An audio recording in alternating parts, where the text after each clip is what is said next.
참 우리가 안타까운 것은 부모 공경은 우리가 말을 여러 번 들어서 아는데 막상 부모 공경이 잘 안 됩니다.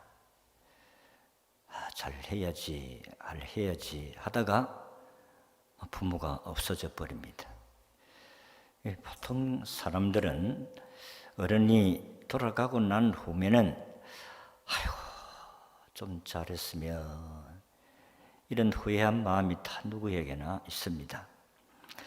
오늘 우리가 읽은 말씀을 잘 보시고 하나님 모세를 통해서 우리에게 가르치는 교훈을 꼭 깊이 명심할 수 있기를 바랍니다. 사실 모세는 하나님이 약속된 가나안 땅을 가지를 못했습니다. 그러나 그 광야에서 태어난 20대 이상의 젊은 사람들은 가나안 땅에 들어가면 너희들이 좀 이렇게 살았으면 좋겠다 하면서 3번의 설교를 합니다. 그게 신명기입니다. 똑같은 거의 반복되는 말씀을 3번이나 했는데 오늘 내 부모를 공경하라 이 말씀을 오늘 꼭 깊이 명심해야 되겠습니다. 미국의 유명한 강철왕 하면 카네기입니다. 이분은 돈을 많이 벌어서 대재벌이 됐을 뿐만 아니라 그는 도덕적으로 훌륭한 효자였다는 것입니다. 원래 이분들은 영국 위에 스코틀랜드에서 살았는 사람들인데 저들이 미국으로 이민을 오게 된 것입니다. 저들은 너무 가난했기 때문에 자기 아버지는 책상볼을 팔고 자기 어머니는 하루 24시간 가운데 16시간 일을 했습니다. 세상 말로 투잡, 다시 말해서 2가지 직업으로 일을 했다. 자기도 하루 종일 일을 하는 사람이 되었다고 했습니다. 근데 어머니는 그렇게 고생을 하면서도 자기가 집에 오면 내일을 벗게 하고 빨아서 다음 날 입고 가게 합니다. 왜냐하면 한 벌밖에 없으니까. 그래서 어머니를 생각하면은 그 아들의 마음속에는 이런 생각을 가졌습니다. 야, 우리 어머니 너무 고생한다. 내가 우리 어머니를 편안하게 할 때까지 나는 결혼을 미루어야 되겠다. 그래서 어머니를 편안하게 모실 때까지 결혼을 하지 않았습니다. 52세까지 결혼을 하지 아니하고 52세 때에 결혼해서 60세 때에 아이를 낳습니다. 참으로 오늘날 우리가 찾아보기 힘든 부모 공경의 모습이라고 볼 수가 있습니다.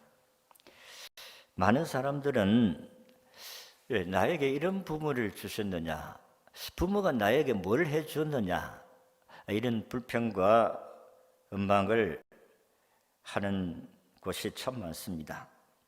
근데 카네기는 자기 부모를 편안하게 하기까지 결혼까지 미루면서 효성을 다한 자라는 사실입니다.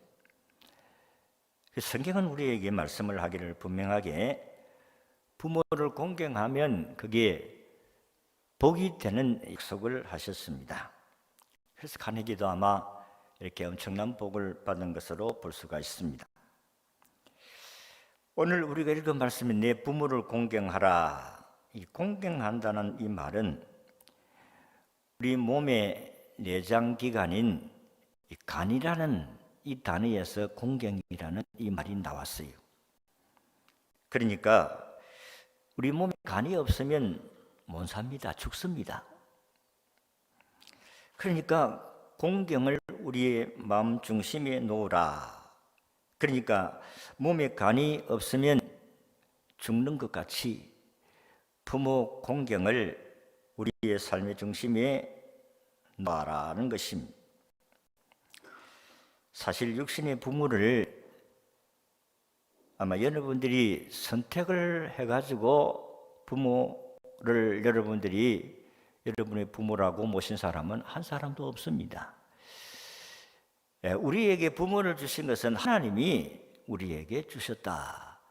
우리의 선택권은 없어요.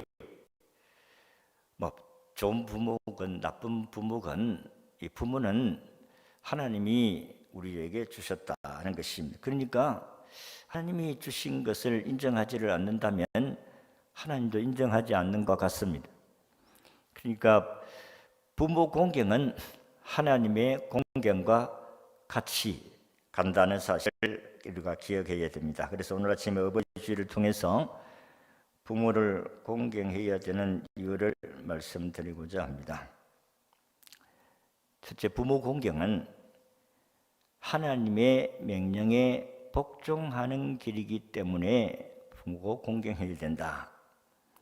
여러분, 명령입니다. 부모 공경은 명령이지 이것을 해도 되고 안 해도 된다는 그런 선택의 부분이 아니고 필수적인 것이다. 반드시 해야 될 부분이 있다는 것입니다. 그런데 그 당시 예수님 당시에 유대인들은 부모 공경에 대한 책임을 회피하기 위해서 이 고르반이라는 제도가 있었어요. 고르반이라 하면 이 고르반이라는 뜻은 내 재산을 하나님께 바친 예물이다. 하나님께 바친 제물이다. 그러니까 고르반 하면 내 재산은 다 하나님께 바쳤다. 그러면 부모가 어려워도 그거를 부모를 위해서 제물을 사용할 수가 없다는 것입니다. 이거를 이용해 가지고 아주 종교 지도자들이 자신이 가지고 있는 재물에 대해서 고르바 이렇게 선언을 하고 부모가 어려움을 당해도 공경하지를 아니했습니다. 그러면서도 그 재물을 자기를 위해서는 마음껏 쓰고 싶은 대로 다 했습니다. 이분으로는 부모를 공경한다고 말하면서 아주 교묘하게 고르반 제도를 이용해서 부모를 공경하지 않았던 것입니다. 유저가 전통을 지킨다는 명목으로 하나님의 계명을 안 지켰다는 것입니다. 그래서 예수님께서 이런 나쁜 마음을 아시고 그들의 위선을 책망했던 사실을 볼 수가 있습니다. 내 부모를 공경하라는 것은 하나님의 명령입니다. 반드시 복종해야 되는 줄로 믿으시기를 바랍니다. 부모가 나한테 잘 해줬든 잘 해주지 못했든 간에 부모라는 것 때문에 공경해야 한다는 것입니다. 이 팽명이나 핑계가 있을 수가 없다. 그래서 오늘 우리가 읽은 16절에 너는 네 하나님 여호와께 명령한 대로 부모를 공경하라. 듣는 것을 거치지 말고 듣고 순종해야 된다는 것입니다. 순종하지 아니하면 예배도 헛되고 기도도 헛되다. 그러니까 부모를 공경하지 아니하면서 하나님 믿는다는 것은 거짓이다는 것입니다. 이거 빨리 좀 깨달아야 되는데 사람들은 아주 늦게 깨달으니까 그게 참으로 답답한 일이다. 바울은 부모를 공경하지 않는 자녀는 믿음을 배반한 자요 불신자보다 더 악한 자라고 경고하였습니다. 그래서 구약의 율법에서는 이 부모를 치는 자는 돌로 쳐 죽이라고 했습니다. 하나님을 경외하는 것은 부모를 공경할 때에 비로소 완성된다는 사실을 아셔야 됩니다. 그래서 요즘 부모들이 자식들에게 하고 싶지 않은 세 가지가 있다고 합니다. 세 가지 말이 있다고 하는데 그 첫 번째는 아프다는 말을 하고 싶지 않다는 것입니다. 왜냐하면 나이가 들면 자꾸 아픈 때가 많거든요. 그런데 아픈데 아프다고 말하면 자식들에게 민폐를 끼칠까 걱정이 돼서 또 귀찮을까 싶어서 아프다는 말을 못한다는 것입니다. 두 번째는 외롭다는 말을 못한다고 합니다. 왜냐하면 자식이 아무리 많아도 찾아오지 아니하면 외롭고, 어린날이 되었는데도 전화 한 통가 없고 또 찾아오지도 아니하면 외로운 것은 사실이다는 것입니다. 또 자식들이 외롭다 하면 우리가 참 어머니를 잘 못 써서 그런가, 이렇게 마음으로 걱정을 끼칠 수 있기 때문에 부모는 자식들에게 외롭다 이런 말을 못하고, 세 번째, 돈이 없다, 돈이 없으면 돈이 없다, 그렇게도 말을 할 수 없다는 것입니다. 자식들에게 여러분들 돈이 없어서 야, 돈 좀 주라, 그렇게 말이 쉽게 나오지 않습니다. 나이가 들면 돈이 더 많이 들어요. 왜냐, 아픈 데도 많고 먹고 싶은 것도 많고, 그러니까 돈이 필요해요. 그래서 자식이 돈이 없다고 이러면 부담을 주기 때문에 없어도 없다고 말을 하지를 못하고 산다. 나이가 든다고 해서 여러분들이 혼자 살 수는 없잖아요. 노인정에도 가야 되고 또 동네 친구들과 우리도 다닐 수 있어야 되고, 같이 다니다 보면 늘 남한테 얻어먹고 살 수는 없지 않습니까? 그러니까 여러분들이 나이가 들면 돈이 필요하다는 것입니다. 그래서 여러분들이 자녀들에게, 이제 여러분들은 이제 다 어른이 된 사람들이 많고 또 자녀들도 있고 하니까, 자녀들이 용돈을 주면은 고맙다 그렇게 하시고, 아이고 너희들 힘들 텐데 고맙다, 앞으로 더 많이 주래, 그렇게 하고 받아야지. 아이고 힘든데 말고 이런 돈을 주노? 받아야 됩니다. 그게 자식이 효도할 수 있고 자식이 복받을 수 있는 길이기 때문에 그렇습니다. 두 번째는, 부모 공경은 은혜에 보답하는 것이기 때문에 부모 공경해야 된다. 첫 번째는 하나님 명령이고 부모 공경이, 두 번째는 부모의 은혜에 대한 보답하기 위해서는 우리가 공경해야 된다. 2, 3년 전의 이야기입니다만, 이근우 씨라는 아버지가 72세인데 어머니는 107세, 아마 지금은 한 110세 되었지 않겠나, 아마 돌아가실지도 모르겠어요. 72세 같으면 자신을 돌아보기도 벅찬 나이인데 107세에 거동조차 불편한 노모를 정성스럽게 보살폈다는 것입니다. 어머니가 5년 전부터 치매를 앓고 있어서 더욱 그 곁을 떠날 수가 없었는데, 대소변을 가려줘야 되고 더 물을 떼어서 닦아주는, 아침 저녁으로 새끼 따뜻한 밥을 드려야 되는 이런 효를 하고 있었습니다. 때늦은 깨달음이 있어서, 그래서 어머니를 생각하면서 그렇게 효도를 하게 되었다는 것입니다. 초라한 자신의 밥상과 달리 어머니 밥상에는 빼놓지 않고 고기 반찬을 항상 올렸다는 것입니다. 늙은 아들의 모든 삶은 오직 어머니를 향해서 남은 생애를 드리겠다는 것입니다.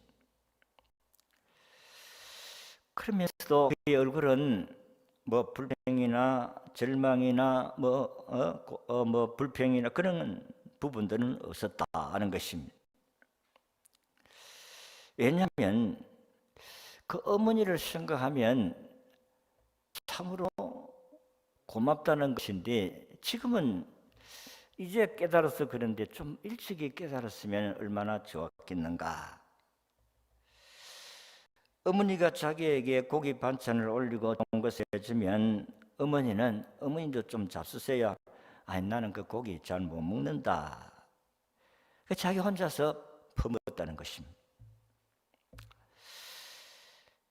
그래서 어머니는 고기를 먹을 줄 모르는 사람인 줄 알았는데, 지금 생각해 보니까 너무 바보 같은 짓을 했다, 어리석은 짓을 했다. 이런 바보 같은 사람이 어디 있느냐? 고기 먹을 줄 모르는 사람이 어디 있겠는가? 어머니는 자기 아들에게 더 많이 고기를 먹이고 싶어 가지고 안 먹은 것이지 못 먹는다는 것은 아니었다는 것입니다. 지금 생각하면 그 어머니가 지금 뭐 107살, 지금 110살 좀 가까이 됐을 텐데, 지금 후회하는 것은 왜 그때 고기 한 점이라도 좀 잡수시게 그냥 남겨놓지를 못했을까? 이게 인간입니다. 저희 장인이 살아계실 때에 언양 불고기를 한번 사가지고 가셨다 구워서 드렸더니, 아이고 얼마나 맛있게 잡수셨는지, 아이고 언양 불고기는 입에 씹을 것도 없다 하면서 막 얼마나 맛있게 잡수시는지. 야, 그래서 참 불고기를 자주 사드려야 되는데 그리 못했어요.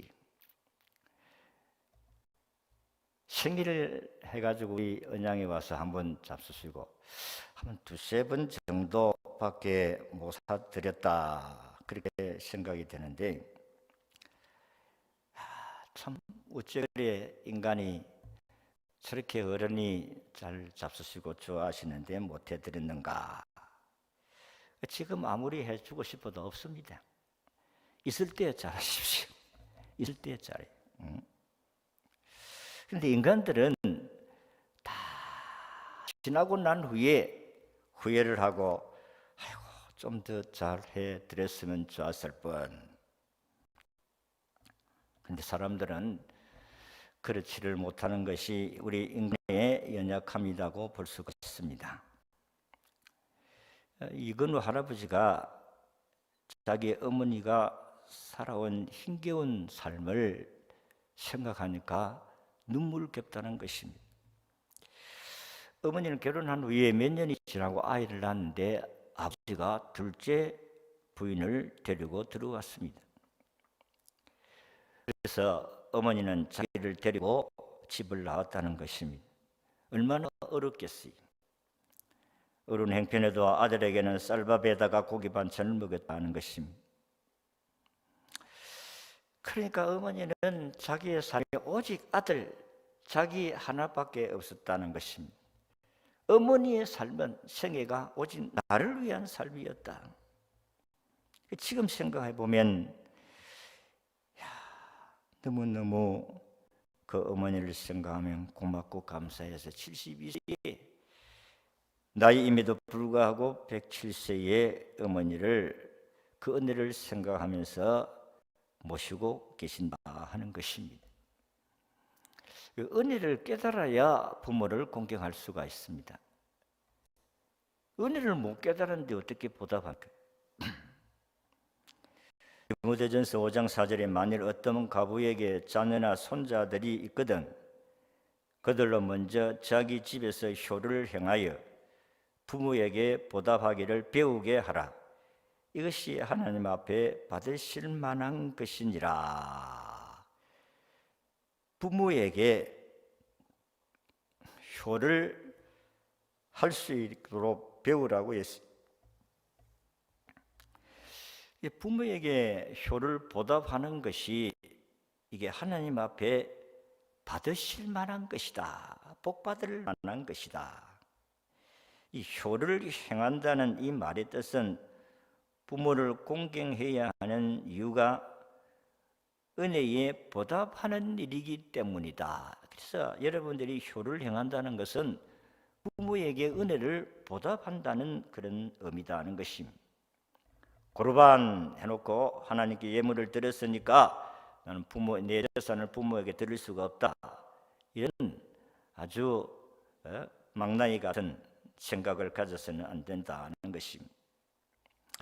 남의 의식을 생각해 가지고 또한 형식적인 부모 공경도 하나님 원치 아니하시고 마음을 다하여 부모를 공경해야 된다는 것입니다. 그래서 부모는 조그마한 것에도 감동을 받습니다.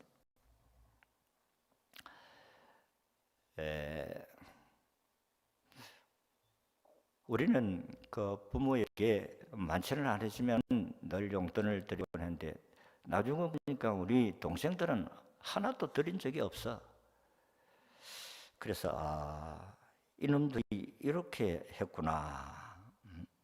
그러니까 왜 큰 며느리를 좋아하겠어요? 우리 모친이 우리 큰 며느리, 우리 집사람을 좋아한 이유도 용돈을 드렸기 때문에 좋아했구나. 그렇게 생각을 합니다. 아까도 말씀한 같이 부모가 노인이 되면 돈이 필요 없다고 생각할 수가 있지만은 돈이 필요합니다. 우리 장인도 돌아가시기 전까지 우리가 용돈을 조금씩 주면 반드시 전화가 와요. 받으면 아이고 고맙대, 너무 고맙대. 아니 자식이 부모에게 용돈 조금만 준 것을 뭘 고맙다고 몇 번이나 고맙대, 고맙대. 응? 부모는 조그마한 일에도 감동을 받습니다. 그래서 새 옷도 사드리고 음식도 따뜻하게 대접해 드릴 수 있도록 그렇게 하셔야 됩니다. 아이를 돌보듯이 부모를 공경해야 된다. 마지막으로 부모 공경은 복을 누리는 것이기 때문에 우리가 부모를 공경해야 된다. 16절을 보니까 우리 같이 오늘 한 절이니까 읽읍시다. 시작. 내 부모를 공경하라. 내 하나님 여호와가 내게 준 땅에서 내 생명이 길고 복을 누리리라. 여기 내 생명이 길고 이 말은 단순히 생명을 연장하는 그런 차원에서 길다는 것보다도 우리 생명이 다 하는 날까지 삶이 복될 것이다 하는 그런 의미입니다. 우리 땅에 살아가는 삶의 모든 삶에 사는 날 동안에 하나님의 축복이 계속 이어진다 그런 말씀이에요. 오래 살아도 행복하지 못한 삶도 있습니다. 늘 아프면서 오래 살아가 뭘 하겠어요? 그런데 구원받은 백성들이 이 땅에서도 건강하게 또 자녀들이 잘 돼서 주는 용돈을 가지고 여러분들이 편안하게 산다고 하면 얼마나 큰 복이냐는 것입니다. 우리가 부모 공경하면은 이 하나님의 약속이에요. 부모 공경은 하나님이 복을 주신다. 계산적으로 부모를 공경해서도 안 되고 우리는 진심으로 부모를 공경해야 한다는 것입니다. 왜냐하면 하나님께서 범사가 잘 되게 하고 장수한다. 끝까지 하나님이 잘 되게 해 주신다. 그 부모 공경은 자신의 몫입니다. 부모는 기다려주지 않는다고 말씀을 드렸어요. 철이 들어서 흐를 하려고 하면 부모는 떠나고 없는데 좀 빨리 철이 들면 안 좋겠나 그렇게 싶습니다. 빨리 철이 들었으면 좋겠다. 이제 나이가 드신 분들은 이제 자녀들에게 효를 받아야 되는데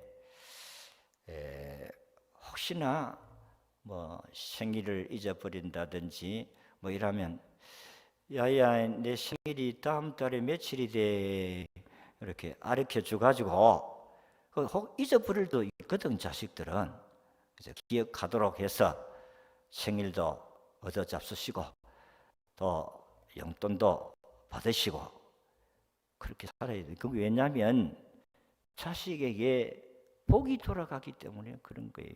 응?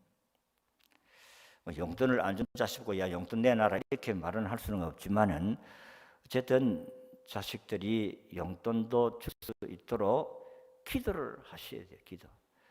하나님 우리 아들 저는 아직까지도 용돈도 안 주는데 용돈 좀 주도록 해주세요.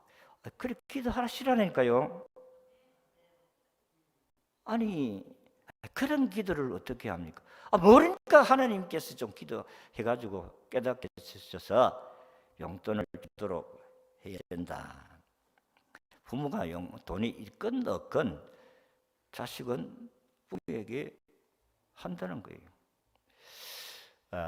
우리 목사님 가운데서 자기 아버지에게 매달 50만 원씩 용돈을 준다. 자기 아버지도 교사로서 퇴임을 하시고 그래도 돈이 나옴에도 불구하고 매달 50만 원.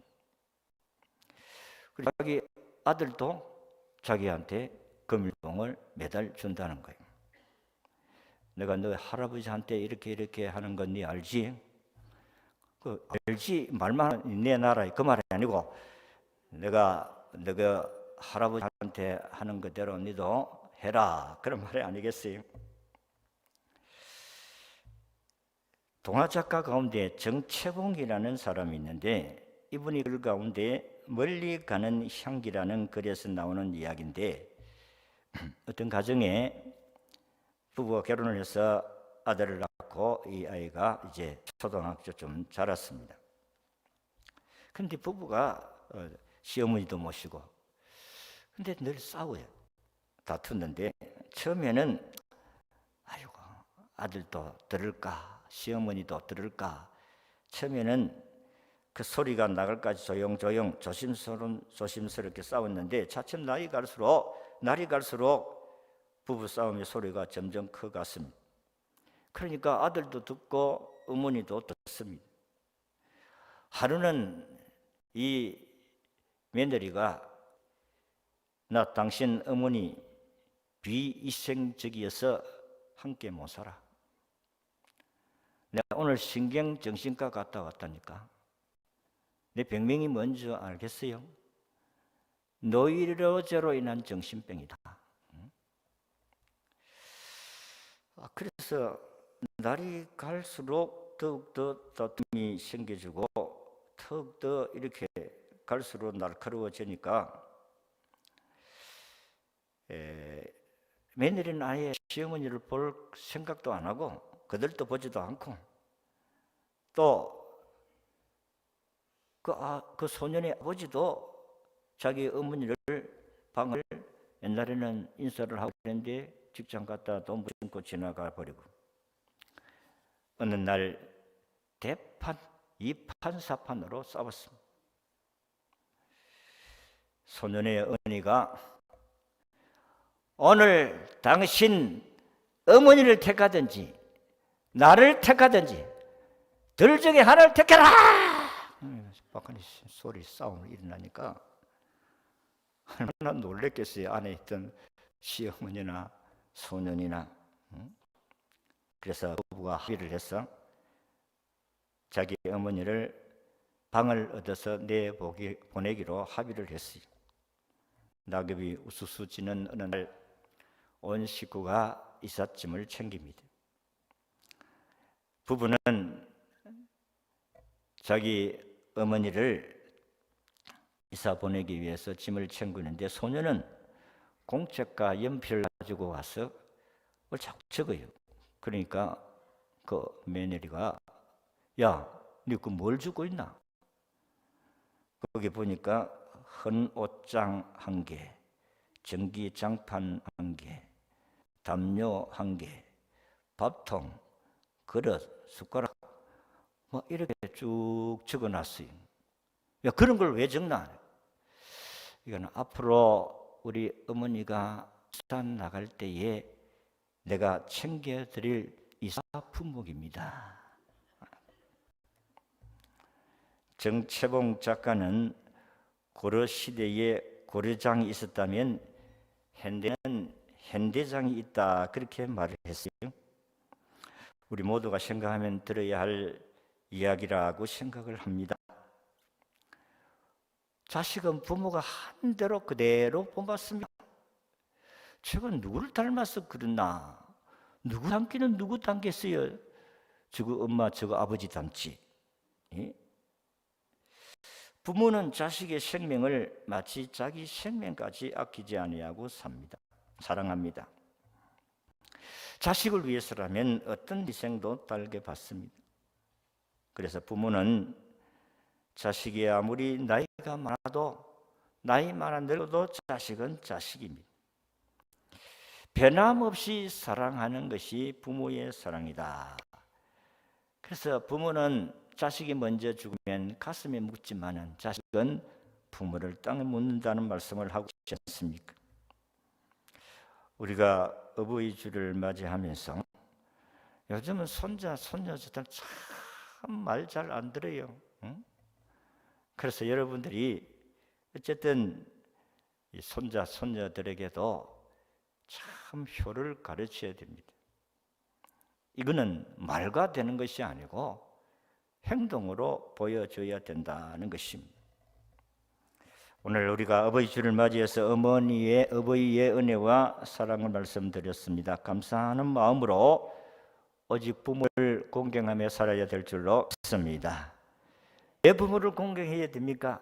하나님 명령이기 때문에, 하나님의 명령을 복종하는 일이기 때문에 공경해야 된다. 그래서 부모 공경이나 하나님 공경이나 똑같습니다. 이 꼴입니다. 부모 공경이 없는 사람은 하나님 공경 없다는 사실입니다. 그리고 부모의 은혜를 보답하는 일이기 때문에 공경하는 것이고, 복을 누리는 일이기 때문에 공경해야 된다. 어쨌든 우리는 부모 공경을 잘해서 또 부모 공경을 잘 받아들이고 가지고 복된 생애를 살아가시기를 진심으로 바랍니다.